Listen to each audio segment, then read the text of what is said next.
Oh, the mic is on. Put it on your shirt. Got it.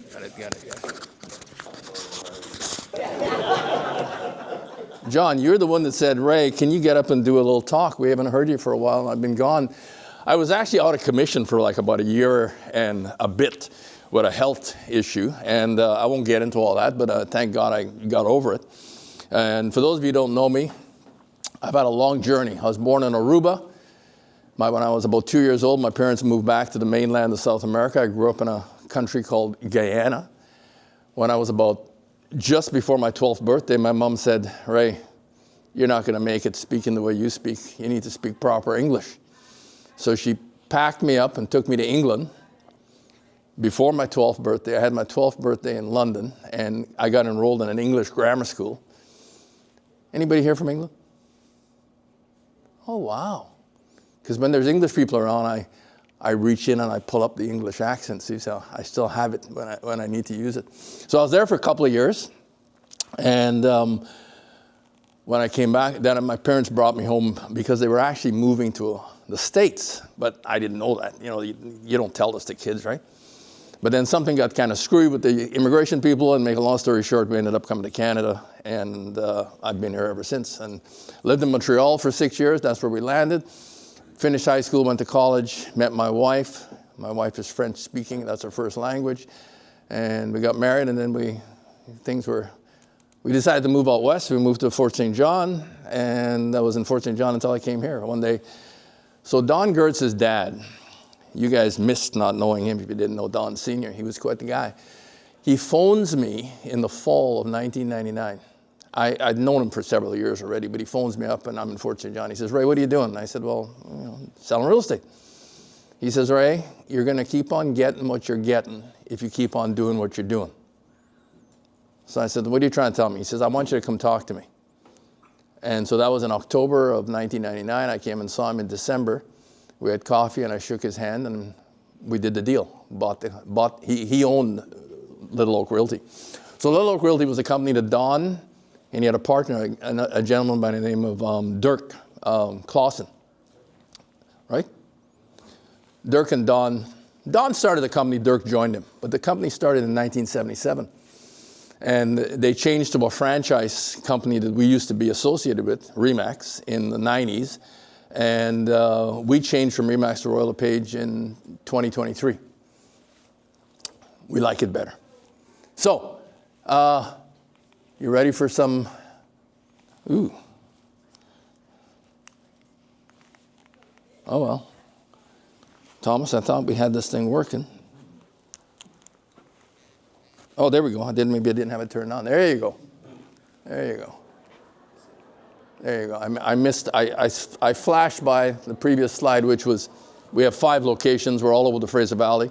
We actually have realtors that are associated with us that we cover the Kootenays. We have about 4 or 5 realtors in the Kootenays. We have realtors in the Okanagan.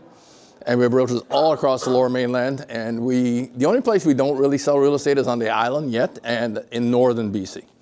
But I'd sold lots of real estate in northern BC, so that's it. There's our 4 spots. If you ever need us, you don't have to come to the spots anymore. It's amazing. Because of Dave and NATG's technology, we actually have one person that answers all the phones for all our realtors all over the province. And for some of the people that she answers phones for, that she would answer calls for in, say, Grand Forks or Creston or Kelowna, nobody has any idea that they don't have an office right there. See, because we have that great technology from, if you're not using some of that technology that Dave has, I highly recommend you talk to him. Okay. My clicker. So, John said, Ray, give us a little inspiration and a little real estate. And I got to tell you, when I'm talking, that's my job. And when you're listening, that's your job. If you're done your job before I'm done mine, just raise your hand. And if you get done listening, just raise your hand because I'm flexible. However, there's 2 important days in your life, right? The day you're born. Anybody know what the second day is? The day you buy your house. Good answer. Dave, listen, Dave, you're very close. You're so close, it's unbelievable. It actually could be. It actually could be part of the second most important day of your life. But the first important day is the day you're born. But the second most important day is the day you figure out, why am I here? What am I supposed to do here? And I got to tell you that I started figuring this out a long time ago, 35 years ago. However, over the years, I've had to refine what my reason was, right? You're always refining. So many of you probably know part of the reason. Maybe you know all of the reason.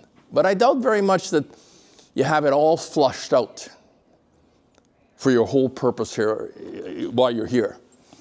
And if you were to flush it all out, you will come up with this formula. So I'm sure everybody in the room wants to be successful at what they're doing, right? Anybody here not wanting to be successful? So the success formula is on the board. You just have to work backwards.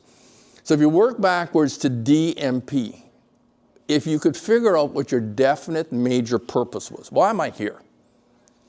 And if you can put that into a few sentences and repeat it every day, several times a day, until you get to the point where it's internal. It drives your being. Matter of fact, if your business is going to be successful, you are going to learn the secret of internalizing or making into habits the things that you have to do until you just do them unconsciously. Like when you drove your car here today, it was unconscious. But on the way there, if you figured out what your DMP is, you need to have a positive mental attitude. Because anytime in life you try to do something, there's always somebody that tells you, John, you can't do that. Haven't you had that? John, what do you think you're doing? You're never going to be able to do that. We all have those voices. Matter of fact, if you want to hear those voices today, just go climb a hill. Go do the Abbey grind. And the voice will start speaking to you right away. It'll say, stop doing this. Right? The voice is there. It's just, it may be resting. But the moment you start to do something that's, and anything worthwhile is uphill. So if you're going to start going uphill, you're going to hear the voices. So that's why you need to have a positive mental attitude. But you have to work your plan of action. Some people don't even have a plan. But if you have a plan of action and you work the plan of action, the only last thing that you need now, because of the voices and because of all the negativity in the world, you need to have a mastermind group. Because you're only a human. So you need to have a mastermind association. You need to have at least one person. Maybe two, maybe three, maybe five.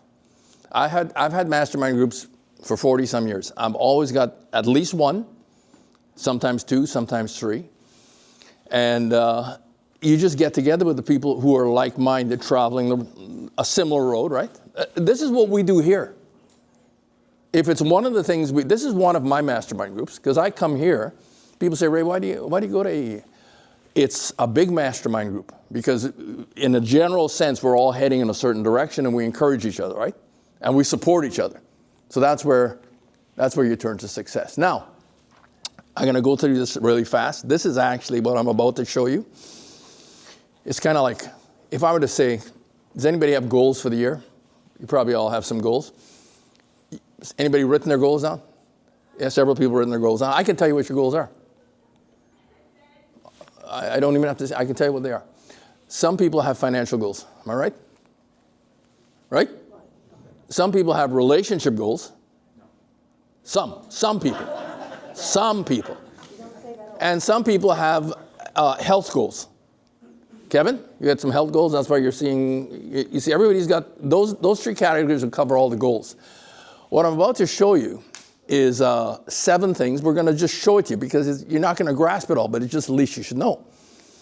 7 personal, pivotal needs. If you have these personal, everybody has them. When they come up, I thought, oh, there we go. The clicker's working. It's just working slow. Yeah. It's working slow. So one of those needs is autonomy. You know? The need for self-governance, Actually, most of the people in this room have that need. Most, right? Because that's why you're not working for somebody else, right? So that's one. I'll keep clicking and maybe the rest will come. At least I got my computer here. Boom, there we go. Somebody read it out. What's that say? Recognition for creative expression, the need to be acknowledged for unique contributions and creativity. Yeah, so from over the years, whenever a movie star or a singer or somebody gets up on stage, like Willie Nelson, whenever he gets up, that's what he's saying. Like he'll keep getting on that stage for the rest of his life till he dies, right? Because of what it does for him, right? It's a deep need that he has. It's not about the money. For some of them, they get enough money and they're done. What's the next one say? Liberty. Liberty. There you go. Want to be free. Build something that, legacy. So some people in the room, that would be one of most of us are going to have 2 of these 7. So legacy might be one for some people. Build something that's going to last, that you could pass on. Health, true health. That could be one of your things. And number 6 is, what does it say? Helping others. Helping others. I could tell you that for my wife, that's one of hers. She spends her whole day almost helping somebody. So that it's deep, it's hardwired into her, right? It's one of the things she needs to do. And happiness, peace of mind, that could be, what's that? That's the one. That's the one? Golden ticket. Okay, let's talk about real estate. We switch gears. So real estate is a business that needs money. So in other words, if there's employment and if people have money and they're spending money, they have money, they're going to spend it. They're going to buy real estate. So we have a problem in the real estate market all across the country. The problem we have all across the country is we're sitting at a point in our country's time when we have more unemployment than we've had in a long time. And if you're all working and running businesses, you may not notice it, but it is happening. In Ontario the other day, they shut a steel plant that's been open for probably 50 years. 1,000 employees, gone. In British Columbia, you see, there used to be a time when we would hear all these things, right? And it would be publicized. It's not anymore. So if you're going to find out how many mills are closing in BC every year, you have to go digging to find out. Nobody's going to tell you. And all those people are out of work. Nobody's going to tell you that 60% of all mortgages that Canadians have, 60% are going to renew this year. You know what the bank's telling some people? No bankers in here today? Because I'm always hard on the bankers. The bankers are telling people some people that have never missed a payment, never been late on a payment, they can still make the payment. Their mortgage is going to renew, and many of them have already been told, we're not renewing your mortgage. Never missed a payment, never been late for a payment, we can still make the payment, we're not renewing your mortgage. So money's a big deal in the real estate business, especially when the bank's not going to lend you. And why is the bank not going to lend us? Because the bank is worried and concerned that the value isn't there anymore. Because the values have been going downhill, downhill, downhill.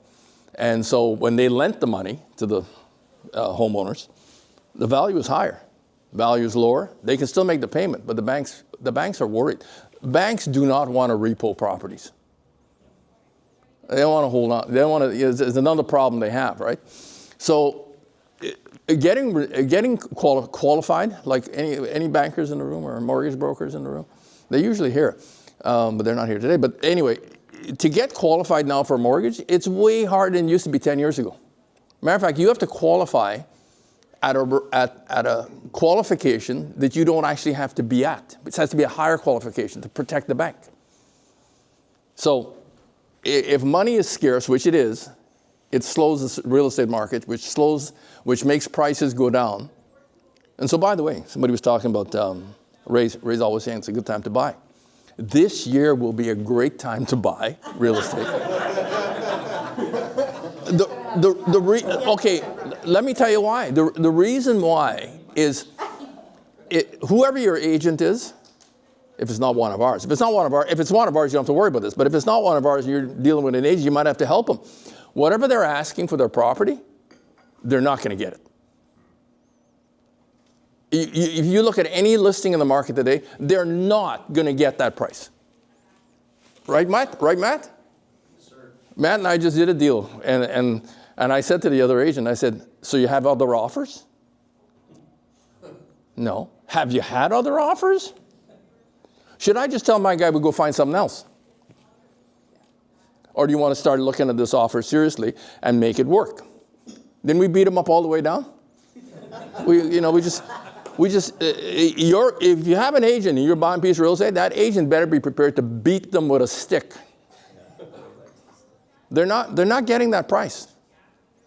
Matter of fact, here's a stat for you. I've got some other stats, but this stat has to do with pricing. Last year, in the Fraser Valley, 90% of all the listed properties didn't sell.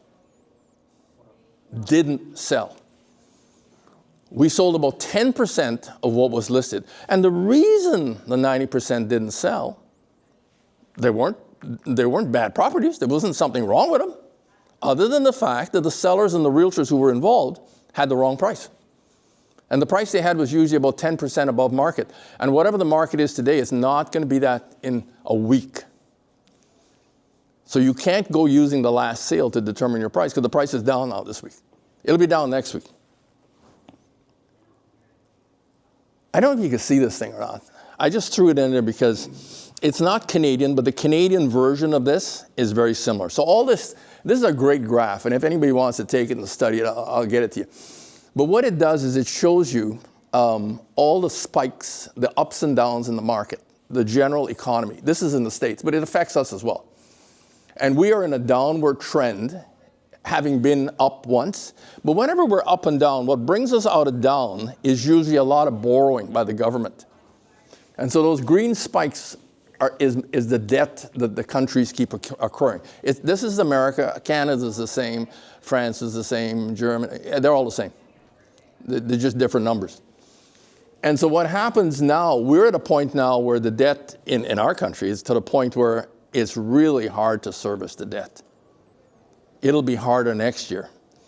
And see, all the government looks at is at you and I. And they go, we need to tax them more. We're the highest taxed group of people in the whole world.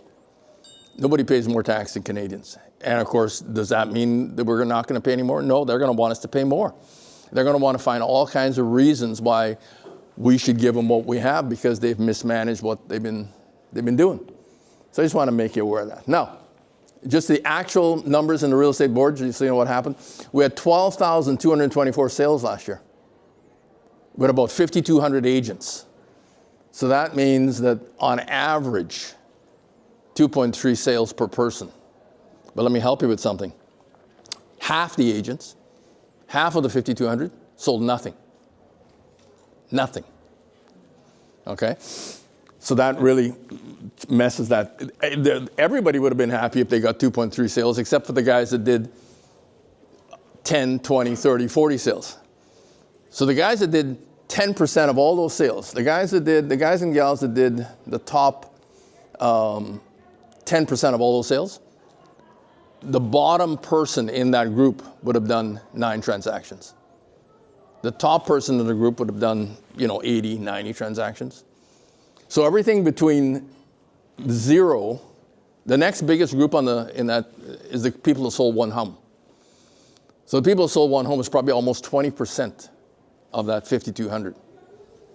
So you can see that the real estate business, people think it's a lucrative business. It is if you're at the top. It's like anything. If you're at the top, it's great. So that's a little stat you should be aware of. Here's another stat you should be aware of. In our office, we have 5 locations, about 160 realtors, and our total numbers make up about 2.9% of the 5,200.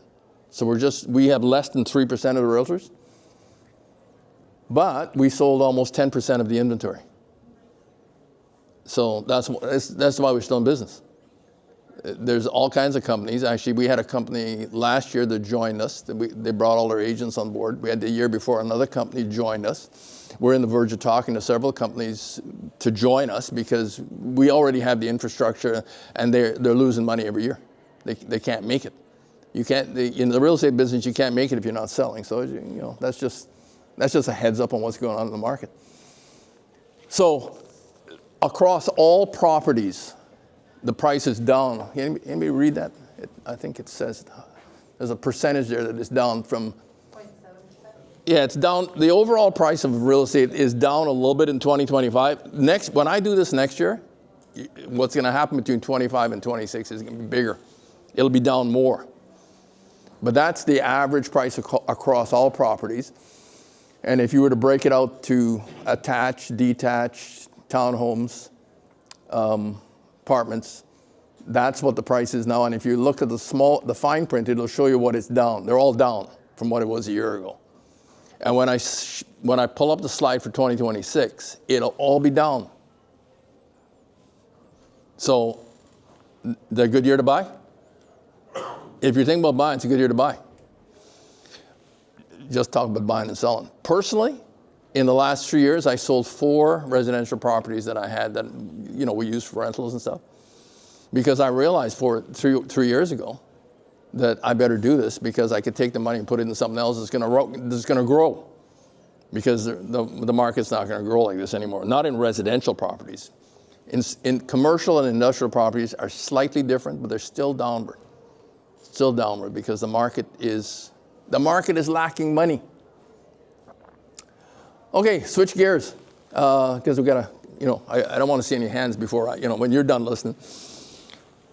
Our company's involved in a lot of charitable things, lots of things. We're big supporters of the food bank and we're big supporters of other charities. But this is a charity that we got involved in when we got involved with Royal LePage, and it's a really good charity. We support women that have broken, they've got a bad, situation at home and they need a place to shelter and be taken care of all across Canada. And one of the neat things about this charity, if you support a charity, one of the questions you should ask them is what percentage of my donation goes to run the charity, right? And anybody that is involved knows that it's usually somewhere around 14%. It could be less and it could be a little bit more, but it's usually around 14%. 15%. 20% would be the high. It should be the high, but there's charities that are higher than that. Well, what I like about this charity is the corporate Royal LePage company covers the expenses. So when we give a buck, the whole buck goes to the Shelter Foundation. Isn't that neat? So corporate pays the freight for running it. And the guy that runs corporate is a guy that's all over the news usually, and we like him. He's kind of like our leader at Royal LePage, but he gets voted. He's the top Canadian real estate person on most all leadership lists that come out. It's him. So I came without my gifts, but that doesn't mean I'm not giving them away. So anybody, I'll bring them next week. I have to catch somebody. Help me catch the hands. Anybody remember when this company got started? Who said it? You did? Look, there you go. We got one here. It's a good time to buy. They got 2 there. That's number 2. When's a good time? Somebody feel free to find him. He's gonna get the prize. And the third question. Anybody catch the name of the guy who runs the Royal LePage? Soper. Oh, who said it? You did it. Okay. He goes by Soper. Soper. Okay, I got three bottles of wine coming, or 2 bottles of wine and some other gift coming next week. And any other questions? I have one. Yes. Commercial property, is that like what you're saying? It's starting to tank too, right? What kind of property? Commercial property. Commercial property is sliding. Well, look at what John just said. I know. Was it sliding at the same rate? Faster. The thing about commercial property is there's way less buyers. There's less people that want that commercial property than there is people that want a house or an apartment, right? So yes, I would say it's very, very similar. I mean, how much has he dropped his price? You could 20%. Yeah, like I know this seller. I know this guy, and I've tried doing a deal on one of his units, and maybe I'll come back now that he's a little bit more. But he should. You see, here's the problem with sellers: the first deal they get is the best deal. We made him. Our clients made an offer to that guy last fall, and he should have taken it because it would have been higher than what he's going to take now. Any other questions? I think that you should, do talks for all the youth that are coming up, because I'd love my kids to hear some of your nuggets. I think you're great. Well, you put him in a room, and I'll come talk. I will. I'll give you free plumbing. You take my kids for coffee. Okay. Well, we can do that too. Thanks. Thank you, Ray.